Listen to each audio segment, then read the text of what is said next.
Alors les gens veulent voir des miracles, ils n'en voient pas, ils se demandent mais pourquoi moi j'ai pas le droit de voir des miracles? C'est une question ou pas?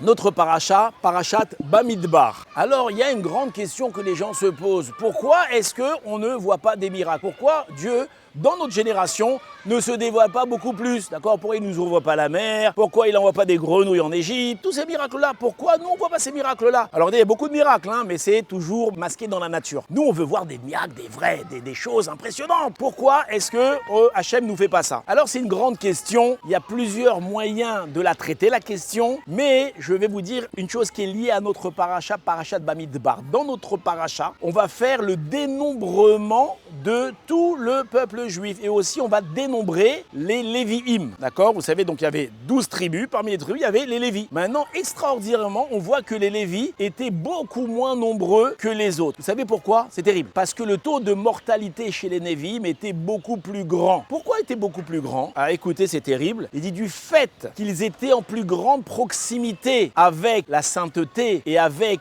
tout ce qui se passait dans le Mishkan, dans le petit temple portatif du tabernacle. Et donc, ils voyaient plus de miracles que les autres, ils avaient une proximité qui était plus grande que les autres. Alors, il y avait sur eux la Midatadin, la tribu de rigueur. Pourquoi la tribu de rigueur? Parce que si tu vois des miracles, si tu as une perception du divin qui est très très grande, comment est-ce que tu te permets de mal te comporter? D'accord? Si tu vois Dieu en face de toi, tu vas continuer à faire l'imbécile? Jamais! Alors, en réalité, c'est la réponse à notre question. Si Akadosh Baruch Hu se dévoilait à nous, on n'aurait aucune excuse de ne pas faire sa volonté. Alors ça ne veut pas dire qu'aujourd'hui on a des excuses de ne pas faire sa volonté. Non, on n'a pas d'excuses. On doit faire la volonté d'Akadosh Baruch Hu. Mais au moins, ça limite l'accusateur, à savoir Hachem, il est devant toi et toi tu te comportes de cette façon-là. Alors, du fait on n'a pas tous ces miracles-là, on est moins accusé. Donc remercions Akadosh Baruch Hu qui se dévoile à travers uniquement, entre guillemets, la nature et qui n'y a pas un dévoilement